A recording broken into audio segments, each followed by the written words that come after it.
welcome back to the Not Carrie Bradshaw YouTube channel. In this series of videos, I'm going to be reviewing I May Destroy You, which is Michaela Coel's new show on HBO. It first premiered right after the season finale of Insecure. So thank you to everybody who advised me to make this the subject of my next series of videos and reviews. Shouts out to y'all. I am late on this because, trigger warning, I did not know what the show was about. I went into it really cold, just because I kind of like to go into things being able to fully experience them on my own without any input from anyone else. And I had no idea that this show was about sexual assault, so I found myself incredibly triggered by it, and I just needed to process some things and step away for a bit. So now I feel like I'm in a better place. So I'm going to review the first 3 episodes, one by one, of course, and then I'll be caught up for Sunday's new episode. So Michaela Coel, who, again, creator of the show, I first became aware of her because of her show Chewing Gum that was on Netflix a few years back.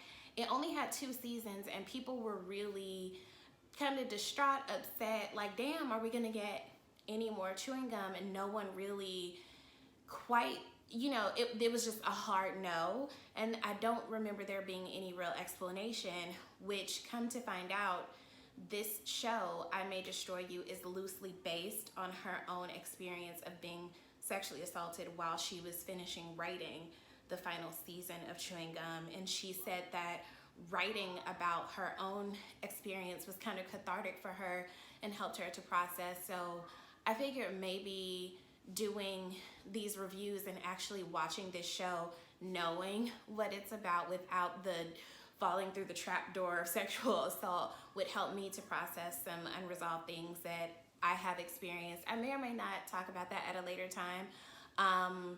Boundaries, people. But let's jump right in. So the beginning of the episode, I was like, what the hell is going on? It was so chaotic. It was just kind of like, where are we? What are we doing? So the episode starts with her in Italy with this guy who is kind of ambiguous about their relationship. He's kind of a dick. I'm not really here for it. I'm not here for her saying, like, what are we? And him being like, I mean, we are what we are. I call you when I call you. Fuck that.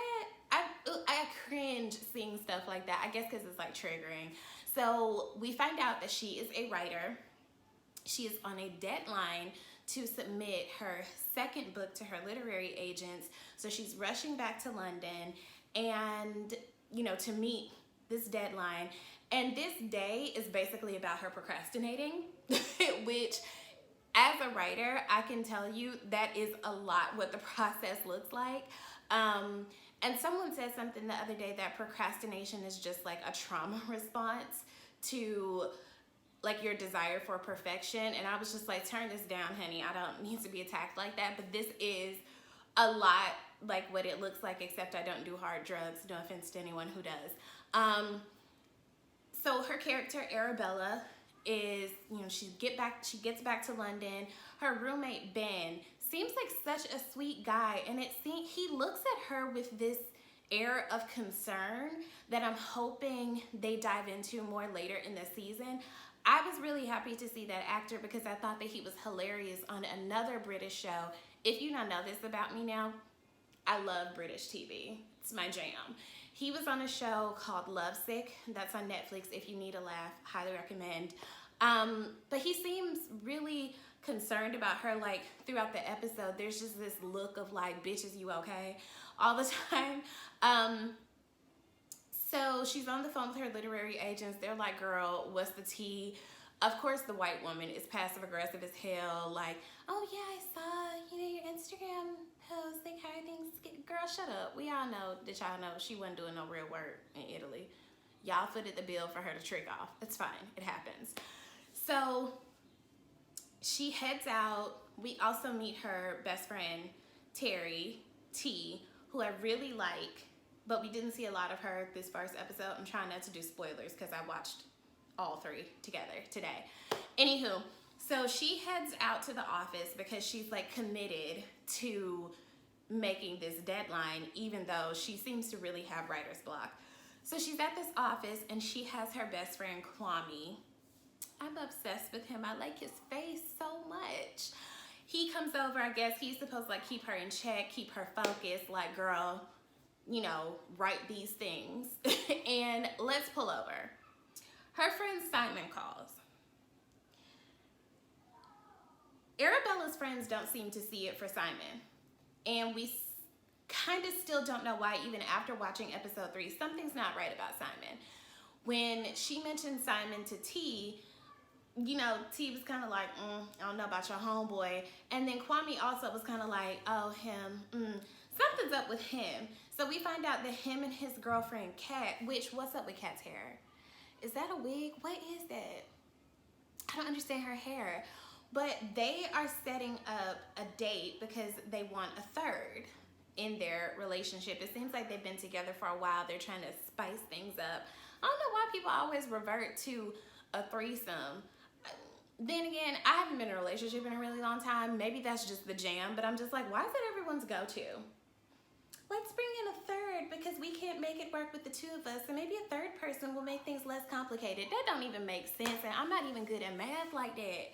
Anyway, Kat doesn't really seem to see it for Arabella, which I find really interesting because fast forward, Arabella actually like steps up and kind of defends Kat, but let me not get ahead of myself. So of course, Kwame get a little action for tonight.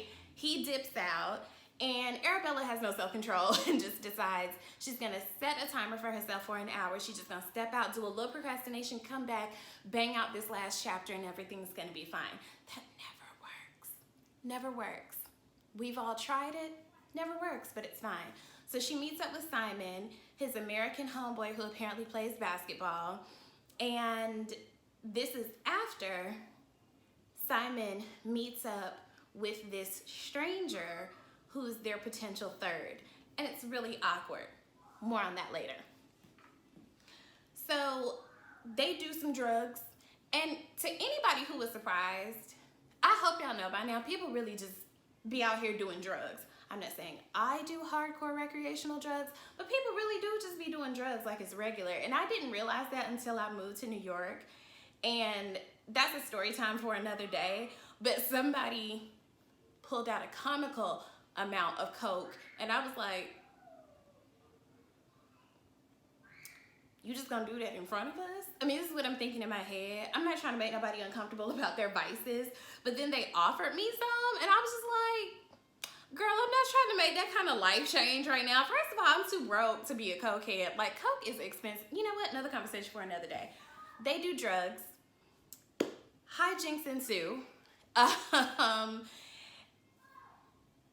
We see actually that Simon meets up with this stranger who was going to be their potential third. Now, based on what I've read, people who are polyamorous or who have open relationships where they just bring in, I think, what's called a unicorn or a third, it's a huge violation of the relationship understanding for one partner to meet up with that third without the consent or knowledge of the other partner. People think that if you're in a monogamish relationship, that it means you could just go out here and do whatever you want to. All relationships require open communication. And I think that's where a lot of people get confused. Like, they think that, you know, polyamory or open relationships or anything in that realm means that you could just go out here and do whatever you want to. It does not. You still have to communicate openly with your partner or partners. Everyone has to be informed and everyone has to give consent to know what kind of relationship they're in. That's where a lot of people mess up. Anyway, suddenly things go awry and Arabella don't know where the hell she is. She don't know what the hell going on. And the episode ends with her having a flashback to the night before where it looks like she's having sex, but because she can't remember it, I was like, oh my God, she's remembering being raped. I super triggered. I was like, whoa, what, like what's happening? And the fact that she can't remember and she just has this look of like, huh, on her face is kind of like, oh God, what's happening here? So that's where the episode ends. And interestingly enough, she does make her deadline and finishes this chapter or this book or this manuscript while she's still clearly very high.